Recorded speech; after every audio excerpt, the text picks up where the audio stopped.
los tipos de interés están subiendo. Y los tipos de interés están subiendo en todo el mundo. Más de 90 bancos centrales están llevando a cabo políticas para intentar contener la inflación. ¡Ojo! Y las subidas de tipos de interés han funcionado. Desde el momento en el que los bancos centrales, particularmente la Reserva Federal, han empezado a subir los tipos de interés, sorpresa, ¿sabéis qué es lo que ha ocurrido? Han empezado a moderarse los precios, por ejemplo, de las materias primas. El petróleo ya está casi en negativo en lo que va de año, y también, por ejemplo, de los cereales, de los precios de algunos alimentos. Por lo tanto, la subida de los tipos de interés va a continuar. Va a continuar y va a continuar por una razón muy importante. Los bancos centrales saben que la inflación es un factor monetario. El exceso del año 2020, en el que se creó una masiva cantidad de dinero artificialmente y se utilizó para gasto público fundamentalmente, ha generado este enorme aumento de la inflación. El aumento de la inflación, además, lo que nos lleva es a un problema mucho más importante. ¿Por qué los bancos centrales prefieren subir los tipos de interés y reducir su balance y, por lo tanto, controlar la inflación con los riesgos de posible recesión, incluso de impacto en las familias, en hipotecas, etcétera, a no hacerlo? Porque es mucho mejor llevar a cabo una medida quirúrgica que pare ese aumento de los precios de una manera importante, urgentemente, que meterse en una década de estanflación. ¿Cómo nos va a afectar la subida de tipos? Lo primero que tenemos que entender es que la subida de tipos, como ya ha dicho la Reserva Federal, se va a prolongar por lo menos hasta el año 2024. Que los tipos, en cualquier caso, ajustados por la inflación, continúan siendo muy positivos para los ciudadanos, es decir, están en términos reales todavía en niveles negativos. ¿Qué es lo que nos tiene que importar? Nos tienen que importar varios factores. Primero, si nuestras deudas están a tipo variable, tenemos deudas a corto plazo, etcétera, por supuesto, el coste de la deuda va a aumentar, pero no vamos a encontrarnos, como en la crisis de 2008, con un problema de acceso a crédito, que era lo que generaba ese nivel de desesperación en muchas empresas y en muchas familias. Por lo tanto, debemos ser conscientes de que van a subir los costes de las hipotecas a tipo variable, que van a subir los costes de refinanciar los préstamos a corto plazo de las empresas, que van a subir también los accesos a crédito, tanto desde el punto de vista de tarjetas de crédito como de otros instrumentos financieros. Pero que los tipos reales continúan siendo negativos, que las condiciones que están poniendo los bancos centrales son todavía extremadamente acomodaticias. Si veis este gráfico que os voy a mostrar ahora mismo, cortesía de 5 días, una de las cosas que nos muestra esa subida de tipos tan rápida que hemos visto en este año es que los bancos centrales se han dado cuenta de que han cometido un gravísimo error. ¿Cuál fue el gravísimo error? Lo estáis viendo al principio, que es que se bajaron los tipos masivamente y se aumentó la liquidez muy agresivamente. Aumentar la liquidez es imprimir dinero. Por lo tanto, a lo que nos enfrentamos en los próximos meses es a lo siguiente. Nos enfrentamos a mayor coste de deuda, pero todavía un coste de deuda y un coste de financiación que va a ser fundamentalmente atractivo y claramente inferior a lo que era, por ejemplo, en ese mismo gráfico, el tipo de interés real, es decir, ajustado por la inflación, aunque parezca que están subiendo los tipos al mismo nivel que estaban en el año 2008, ajustados por inflación, no están subiendo de esa manera. Por lo tanto, todavía políticas acomodaticias por parte de los bancos centrales, pero tenemos que entender que esos tipos van a subir y además tenemos que entender que el balance de estos bancos centrales se tiene que reducir y se va a reducir. Y reducir el balance de los bancos centrales significa que no va a ser tan fácil entrar en procesos de exceso de riesgo y de exceso de crédito. La época del dinero barato se ha acabado. El dinero gratis sale muy caro, lo estamos pagando en elevada inflación y riesgo de estanflación, es decir, estancamiento con alta inflación, y ahora tienen que solventar el problema que ellos mismos han creado. Muchísimas gracias y bienvenidos a Economics.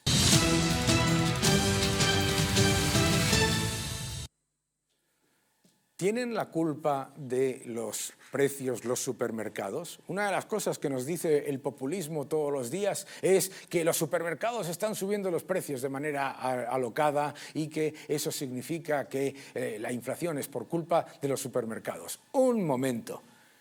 El populismo le echa la culpa a los supermercados de bajar los precios demasiado, por un lado, y por el otro, de subir los precios. Es decir, los supermercados son culpables de subir y de bajar los precios demasiado. Es una broma esto. La realidad, como podemos ver en este gráfico, cortesía del Economista, es la verdadera razón por la que suben los precios de los alimentos es porque la inflación, la destrucción del poder adquisitivo de la moneda, está acumulándose sobre las distintas partes de la cadena alimentaria. Los supermercados, como podéis ver en el gráfico, la realidad es que tienen unos márgenes muy bajos, bajísimos de hecho. Y qué curioso que los populistas y el gobierno, que del precio de los bienes y servicios se lleva aproximadamente entre un 30 y un 40%, para que os hagáis una idea, en un kilo de tomates el 47% son impuestos. Y dicen que la culpa de la subida de los precios, oh sorpresa, es de los supermercados que tienen un margen del 2, del 3%. Es una broma echarle la culpa a los supermercados, igual que era una broma echarle la culpa antes a los agricultores o a los transportistas.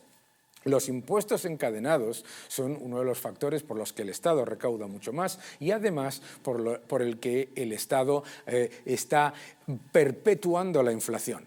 Los supermercados, la agricultura, los ganaderos, los transportistas, lo que hacen, por supuesto, es facilitar que los precios sean los mejores posibles para sus clientes.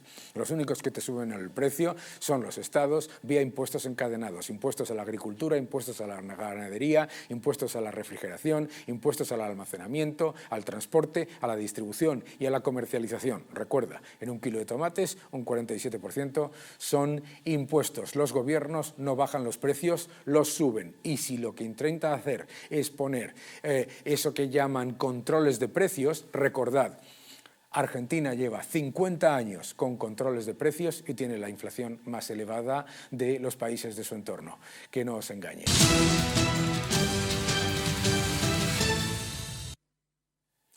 El precio del petróleo empieza a descontar una crisis bastante más severa de lo que mucha gente estimaba. En este gráfico que nos han hecho llegar desde Bloomberg, cortesía de Bloomberg, una de las cosas que se ve es que el precio de petróleo que se descuenta para el año 2023 en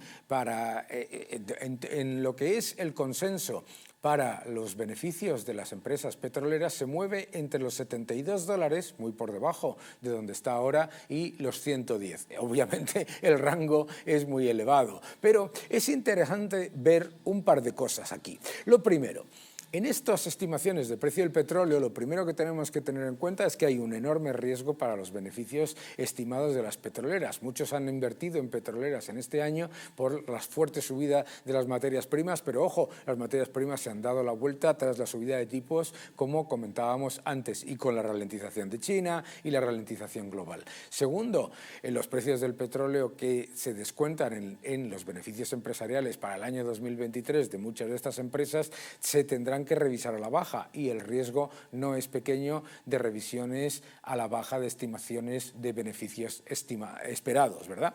Y debemos tener todo esto en cuenta porque el petróleo, como el cobre, son unas materias primas que suelen funcionar muy bien como indicador de qué es lo que está ocurriendo con la demanda industrial y manufacturera del mundo. Al fin y al cabo, lo que estamos consumiendo, tanto para la industria como para nuestra actividad diaria, pues hay una enorme cantidad de cobre y de petróleo. Ambos están corrigiendo y han corregido de manera muy importante. La reapertura de China no ha llevado a ese cambio de tendencia que muchos esperaban y debemos monitorizar monitorizar este riesgo, porque cuanto más tenemos un entorno de este calibre, debemos ver el riesgo de esta inflación, que estábamos comentando antes, ojo, debemos también ver el riesgo de revisiones a la baja de las estimaciones de beneficios de los operadores y de las empresas en las que invertimos, porque las expectativas son muchas veces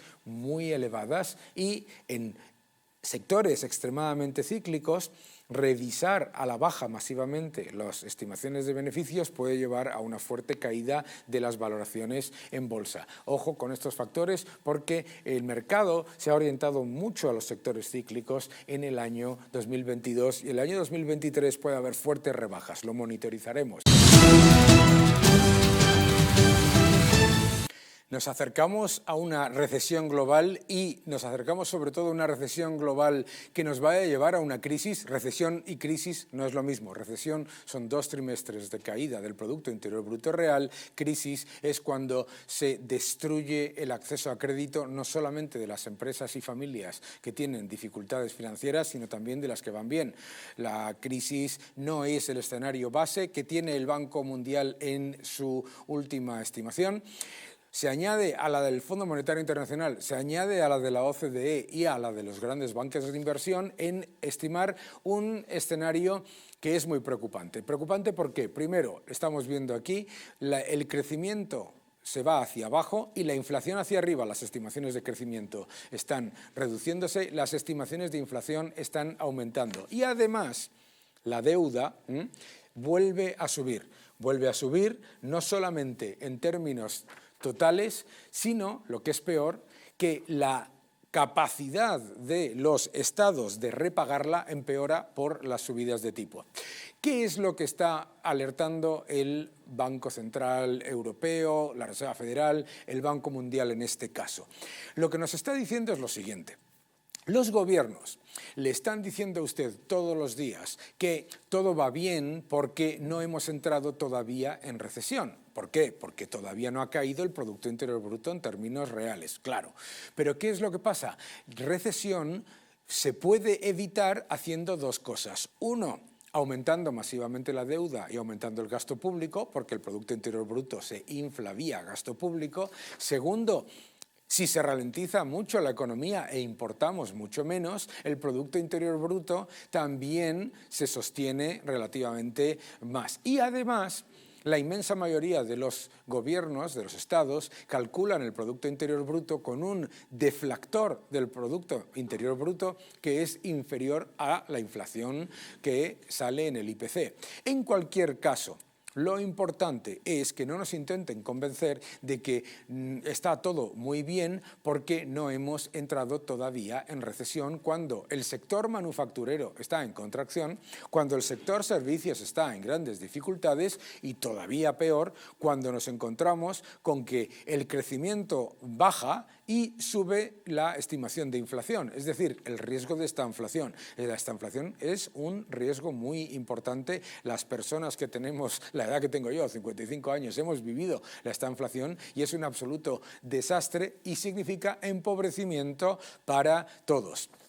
En los detalles del Banco Mundial que vamos a ver en este gráfico siguiente que os voy a mostrar, veréis que utilizan 3 entornos diferentes. En este entorno de crecimiento, primero para un escenario de crecimiento moderado, bueno, pues no es muy positivo, desde luego, pero el riesgo más grande es el de caída muy fuerte de las estimaciones tanto para el año 2023 y el 2024. Es decir, cuidado que nos enfrentamos a una década perdida si no se toman las políticas adecuadas. Los gobiernos tienen que reducir gasto y los bancos centrales tienen que combatir la inflación.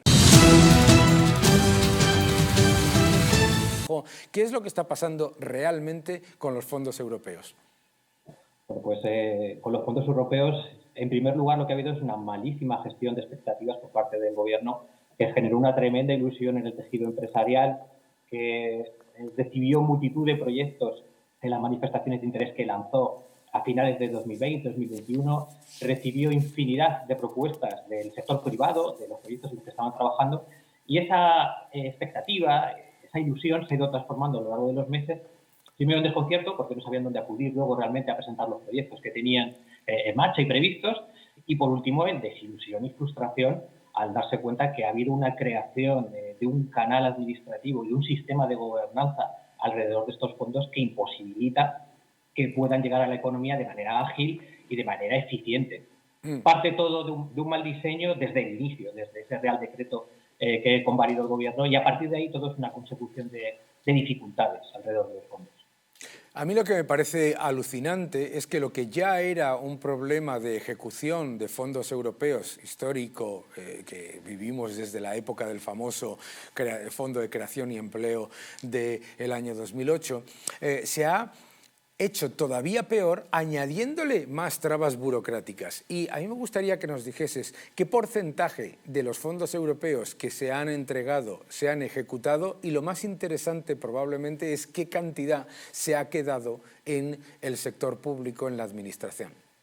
Correcto. Vamos a ir por partes, sobre todo por aclarar a tus telespectadores, que además son telespectadores informados, cuando nos cuentan muchas veces el Gobierno de distintos portavoces que llevan un porcentaje de altísima ejecución, por encima del 80, el 90, están hablando de una fase del proceso contable. Este plan realmente va de pagos realizados, de los fondos que se transfieren desde la Administración a comunidades autónomas, organismos, o los que se ejecutan y se licitan de manera directa por la Administración General. Bien.